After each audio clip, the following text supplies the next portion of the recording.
urduaudiobooks.com پر آپ سن رہے ہیں عبد المجید صالح کی کتاب یاران کوہن، آواز وجی احمد صدیقی۔ مولانا شوکت علی۔ مولانا شوکت علی کے متعلق کچھ لکھتے ہوئے مولانا محمد علی کا تصور بے تکلف سامنے آ جاتا ہے، اس لیے کہ علی برادران اپنے چاہنے والوں کے دلوں میں یکجان و دو قالب کی حیثیت رکھتے ہیں، اور وہ تھے بھی یقیناً اسی کے مصداق۔ مولانا محمد علی اپنے علم و فضل کے اعتبار سے قطعی طور پر اپنے بھائی سے بہت بڑھے ہوئے تھے، لیکن خدا پرستی، غیرت دینی، حمیت اسلامی، روح ایثار اور بہادری و بے باکی کی خوبیاں دونوں بھائیوں میں ایک دوسرے سے بڑھ کر موجود تھیں۔ مولانا شوکت علی اپنی محبت پرور، بے تکلف اور پرخلوص طبیعت کی وجہ سے قومی کارکنوں، رضاکاروں اور عوام کے نزدیک اپنے بھائی سے کسی قدر زیادہ ہی محبوب تھے، اس لیے کہ مولانا محمد علی کی جلالت قدر اور عظمت علمی کی وجہ سے ہر شخص ان کی خدمت میں بے تکلف نہ ہو سکتا تھا، اور مولانا شوکت علی کی باغ و بہار مجلس میں سب ہنستے کھیلتے شریک ہوتے تھے، اور ان کے اشارے پر ہنستے کھیلتے جیل خانوں میں چلے جاتے تھے۔ آدمی نہیں، انجمن۔ مولانا شوکت علی کی ایک خصوصیت عدیم المثال تھی، وہ اپنی ذات میں ایک انجمن تھے، اور یہ قول رسمی یا مبالغہ آمیز نہیں بلکہ حقیقت پر مبنی ہے۔ بارہا ایسا ہوا کہ ملک کے کسی دور دست شہر یا قصبے میں مولانا شوکت علی اکیلے جا نکلے، جہاں نہ کوئی خلافت کا کارکن موجود تھا، نہ روپے پیسے کی فراہمی کا کوئی امکان نظر آتا تھا، لیکن 2 ہی 4 روز کے اندر 100 نوجوان اس انسانی مقناطیس کے گرد جمع ہو جاتے، اور مولانا انہیں اپنی دل فریب باتوں سے، اپنے ہاتھوں اور آنکھوں کی مخصوص حرکتوں سے اور اپنی خاطر مدارات اور دوستانہ بے تکلفی سے گرویدہ کر لیتے۔ چند ہی روز میں اس مقام پر کارکنوں کا ایک گروہ اور رضاکاروں کا ایک جیش فراہم ہو جاتا۔ خدا جانے کیوں کر ہر طرف سے روپیہ برسنے لگتا، اور اس شہر میں تحریک منظم ہو جاتی، یہاں تک کہ جب تحریک خلافت مصطفیٰ کمال پاشا کے انائے خلافت کے بعد آخری دموں پر تھی، اور مولانا مجلس مرکزیہ خلافت کے مصارف کے لیے بہت پریشان تھے، ایک دن دفتن برما جانے کا فیصلہ کر بیٹھے۔ کارکنوں نے مشورہ دیا، آپ زحمت سفر برداشت نہ کیجیے، اب خلافت والوں کی کوئی نہیں سنتا، خام خواہ پریشانی اٹھانی پڑے گی، لیکن وہ عزم کر چکے تھے اور کوئی انہیں روک نہ سکتا تھا۔ چنانچہ رنگون اور مانڈلے میں چند ہی روز رہ کر وہاں کے مسلمانوں کو اس قدر متاثر کیا کہ انہوں نے 42,000 روپے کی رقم مولانا کی جھولی میں ڈال دی، اور آپ سالمن غانمن واپس بمبئی پہنچ گئے۔ ہندوؤں سے چندے کی فراہمی۔ تحریک خلافت کے دوران ہندو مسلم اتحاد اپنے نقطۂ کمال کو پہنچ گیا تھا، چنانچہ جب گاندھی جی نے تلک سوراج فنڈ کی فراہمی کا کام شروع کیا تو مولانا شوکت علی ان دنوں احمد آباد کے سابرمتی آشرم میں گاندھی جی کے ساتھ مقیم تھے۔ ایک دن کا ذکر ہے کہ گاندھی جی احمد آباد کے دولت مند سیٹھوں سے سوراج فنڈ کے لیے چندہ فراہم کرنے نکلے، اور تھوڑی ہی دیر کے بعد مولانا شوکت علی بھی کار میں بیٹھ کر گاندھی جی کے پیچھے روانہ ہو گئے۔ گاندھی جی جس سیٹ سے رقم وصول کر کے آگے بڑھتے، مولانا اسی سیٹ کے پاس جا دھمکتے اور پوچھتے، تم نے باپو کو کیا دیا؟ وہ مثلاً جواب دیتا کہ 10,000 دیا ہے، تو فرماتے کہ خلافت کے لیے بھی 10,000 ہی لے کر ٹلوں گا۔ سیٹ ناچار ان کو بھی 10,000 دے دیتا، وہ پھر آگے چل دیتے۔ شاید ہی کوئی شخص ہو جس نے مولانا شوکت علی کو چندہ دینے سے انکار کیا ہو۔ جب چند گھنٹے بعد گاندھی جی 3-4 لاکھ روپیہ لے کر واپس آشرم پہنچے تو ان کے پیچھے ہی پیچھے مولانا بھی جا دھمکے۔ گاندھی جی نے کہا، مولانا ہم نے آج بڑا کام کیا، 3 لاکھ روپیہ سوراج فنڈ کے لیے جمع کیا ہے۔ مولانا ہنس دیے اور کہا، مہاتما جی 3 لاکھ تو میں بھی لے آیا ہوں، آپ نے بھی میرے برابر روپیہ جمع کیا تو کیا تیر مارا۔ ڈیوٹی شاپ کے لیے چندہ۔ علی گڑھ کی انجمن الفرز کی طرف سے ہر سال طلبہ کا ایک وفد ملک کے بعض بڑے شہروں کا دورہ کیا کرتا تھا اور بمبئی سے عموماً 20-25 ہزار روپیہ فراہم کر لایا کرتا تھا۔ جس زمانے میں تحریک خلافت کا آغاز ہوا، انجمن الفرز کا وفد حسب معمول بمبئی پہنچا، اور چونکہ وہاں مولانا ہی سب سے بڑے ایلیگیرین تھے اور ان کی ذات نوجوانوں کے لیے بے پناہ کشش بھی رکھتی تھی، اس لیے وہ وفد دفتر خلافت ہی میں مقیم ہوا اور مولانا سے تقاضا کرنے لگا کہ انجمن الفرز کے لیے چندہ جمع کرنے میں ہماری امداد کیجیے۔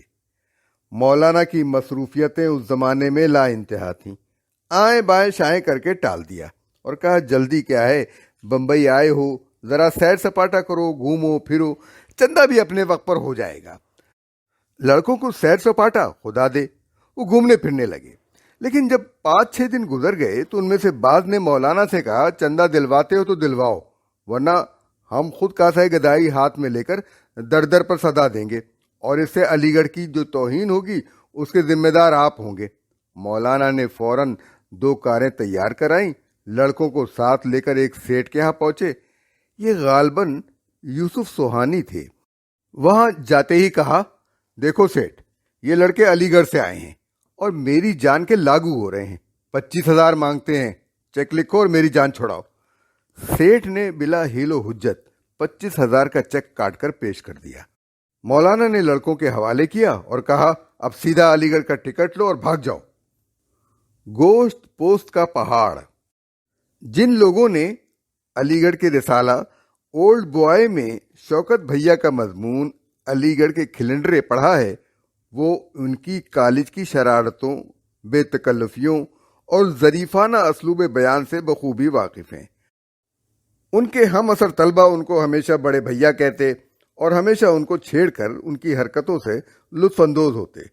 جس زمانے میں سر آغا خان نے مسلم یونیورسٹی کے لیے چندہ جمع کرنے کے لیے ملک کا دورہ کیا تو شوکت بھیا اس کام میں مدد دینے کے لیے ان کے سیکریٹری مقرر کیے گئے، لیکن آغا خان کے سیکریٹری کے لیے جس متانت و سنجیدگی کی ضرورت تھی وہ ان سے کوسوں دور تھی۔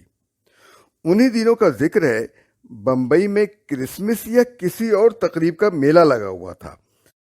شوکت بھیا اپنے یارچوں کو ساتھ لے کر اس میلے میں چکر لگا رہے تھے۔ ایک جگہ کیا دیکھا کہ ربڑ کا ایک بہت بڑا گولا باکسنگ کی مشق کے لیے لگا ہوا ہے۔ فوج کے گورے اس گولے کو مکہ مارتے ہیں اور ساتھ ہی ایک پیمانے کی گھڑی لگی ہوئی ہے جس کی سوئی مکے کی شدت اور تندی کو ریکارڈ کر رہی ہے۔ شوکت بھیا پر عالم شباب تھا اور ان میں قوت بقدر جثہ بھی زیادہ ہی تھی۔ مچل گئے کہ ہم بھی مکہ ماریں گے۔ ساتھیوں نے کہا، تم آغا خان کے سیکریٹری ہو، ذرا وقار و تمکنت سے رہو، یہ کیا بازاری حرکت ہے؟ لیکن یہ کہاں باز آنے والے تھے۔ آگے بڑھ کر اس گولے پر اس شدت کا مکہ رسید کیا کہ پیمانے کی سوئی پورا چکر کاٹ گئی، اور گورے حیران ہو کر شوکت بھیا کو دیکھنے لگے۔ ان پر مین ماؤنٹین کی پھبتی انہی گوروں میں سے کسی نے کہی تھی۔ تنظیم کی بے پناہ قوت۔ کچھ مدت بعد جنگ عظیم اول چھڑ گئی۔ شوکت بھیا نے انجمن خدام کعبہ کی بنیاد ڈال کر انگریز کو چھیڑنا شروع کیا۔ ادھر مولانا محمد علی نے ترکوں کی پسند کے عنوان سے ایک بے نظیر مضمون لکھ دیا۔ چنانچہ دونوں بھائی گرفتار کر لیے گئے اور چھندواڑہ اور بیتول سی پی کے جیلوں میں دن گزارنے لگے۔ انہی دنوں دونوں بھائیوں نے قرآن حکیم سے اپنا رابطہ استوار کیا، انگریزی لباس کو خیر بات کہا اور داڑھیاں چھوڑ دیں۔ شوکت علی کے شیر ببر سے چہرے پر داڑھی کی رونق دیکھنے کے لائق تھی۔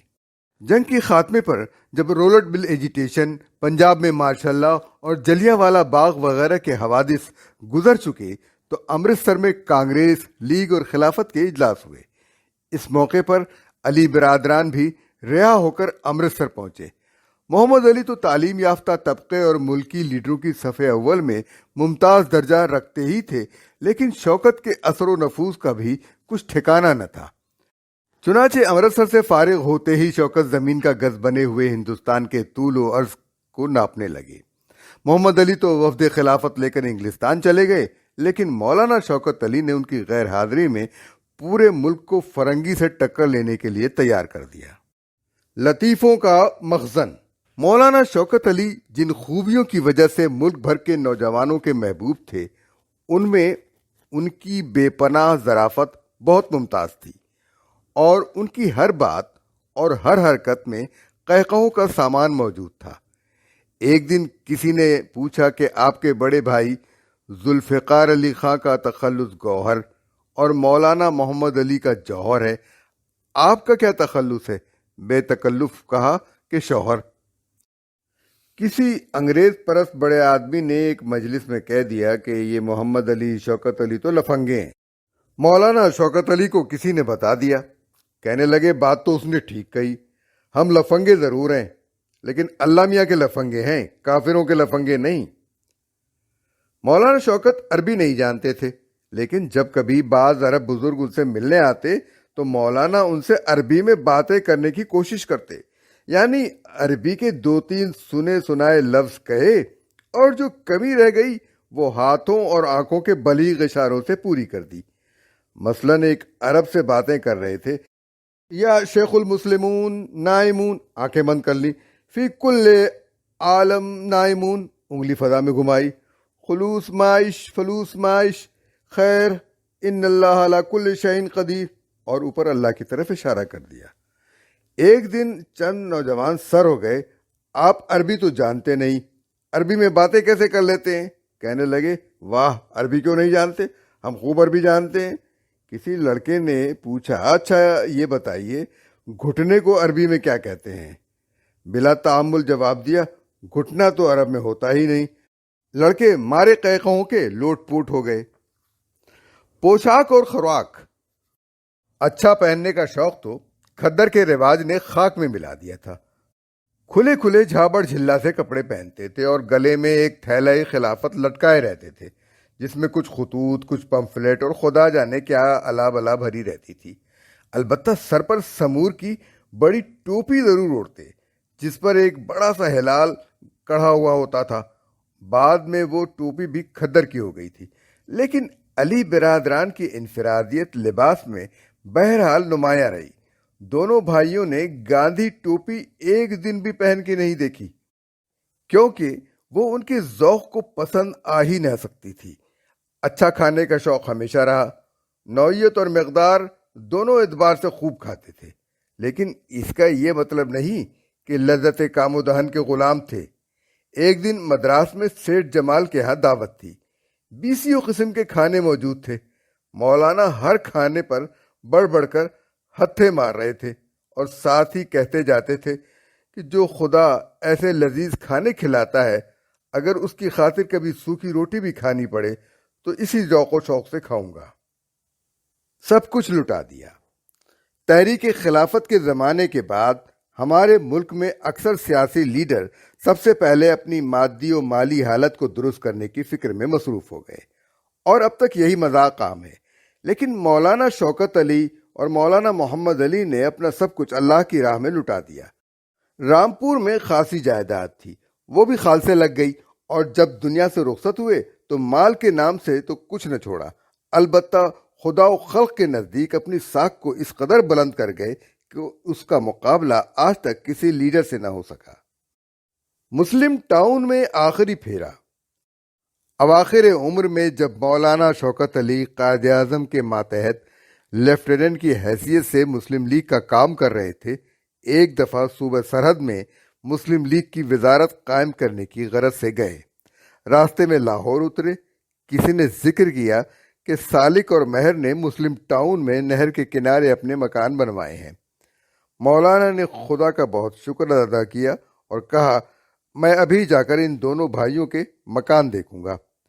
چنانچہ تشریف لائے اور کوئی 3 گھنٹے تک میری کوٹھی کے سبزہ زار کو اپنے چٹکلوں اور لطیفوں سے لالہ زار بنائے رکھا۔